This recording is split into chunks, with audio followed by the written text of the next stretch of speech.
मेरे प्यारे बच्चे, मैं जानता हूँ कि तुम्हारे मन में बहुत उथल पुथल चल रही है और तुम मुझसे कह रहे हो कि बाबा, मुझे समझ नहीं आ रहा कि आपसे कितनी और क्या प्रार्थना करूँ। तो बच्चे, तुम्हें लगता है ना कि मैं तुम्हारी परिस्थिति नहीं बदल रहा हूँ, लेकिन तुम अगर मुझसे ये बोल नहीं पा रहे हो तो भी मैं तुम्हारे मन के हर भाव को समझता हूँ और मैं तुम्हारी प्रार्थनाओं पर ही काम कर रहा हूँ।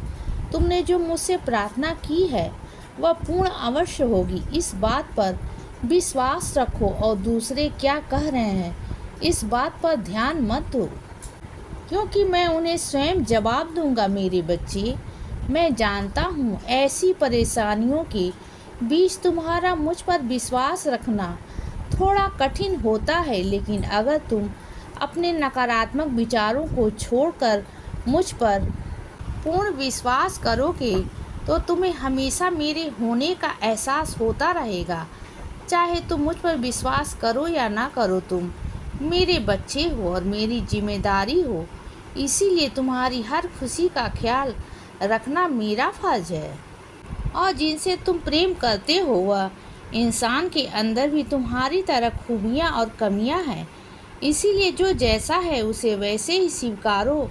बदलने की कोशिश मत करो। एक बात हमेशा याद रखो कि खुद को बदलना आसान है, दूसरों को नहीं। मेरे बच्चे, आज मैं बहुत खुश हूँ और वह इसीलिए क्योंकि तुम अपनी जिम्मेदारियाँ उठाने लगे हो। और जब मेरा बच्चा राह भटकता है तो मैं उसे मार्गदर्शन देता हूँ, फिर वो उस पर निर्भर करता है कि वह मेरे दिखाए हुए मार्ग पर चले या ना चले।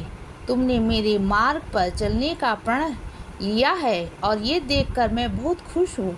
मैं अपने ईश्वर से तुम्हारे लिए प्रार्थना करूँगा कि तुम जीवन में वो हर खुशी पाओ जिसके तुम हकदार हो। मेरे बच्चे, हर इंसान में कमियाँ होती हैं और हर इंसान गलतियाँ करता है, लेकिन सबसे महत्वपूर्ण बात यह है कि तुम अपनी गलतियों को पहचानो और उन्हें सुधारो और वही गलतियाँ को दोबारा मत दोहराओ। और जब तुम अपनी गलतियाँ के लिए किसी से माफ़ी मांगते हो तो तुम अपना अहम छोड़कर जीवन में ऊपर की ओर बढ़ते हो, जो बहुत सराहनीय है। और तुमने अभी जो राह चुनी है बस उसी राह पर चलते रहो, क्योंकि तुम्हारे लिए वही सही राह है बच्चे। और जो लोग तुम्हारे आसपास गलत कर रहे हैं या बुरा कर रहे हैं उन्हें उनके कर्मों का फल अवश्य मिलेगा। तुम बस सत्य के मार्ग पर चलो बच्चे, और मैं तुम्हें तुम्हारे लक्ष्य तक पहुंचा दूंगा, लेकिन उसके लिए तुम्हें भी कड़ी मेहनत करनी होगी। और जितनी कड़ी मेहनत और प्रयास करोगे तो उतने ही ज़्यादा तुम्हें मेरे आशीर्वाद मिलते जाएंगे। और तुमने ये कैसे सोच लिया कि मैं तुम्हारी परेशानियों को नहीं समझता हूँ? मेरे बच्चे, तुम तो मेरे सबसे प्रिय बच्चे हो, इसीलिए मैं तुम्हारी आर्थिक समस्याओं को अब दूर करने जा रहा हूँ।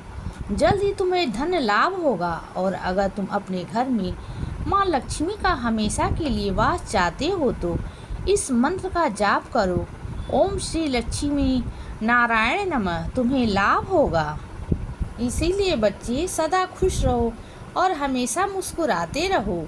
मेरा आशीर्वाद हमेशा तुम्हारे साथ है बच्चे। अब रात हो गई है मेरे बच्चे, अब सो जाओ। शुभ रात्रि।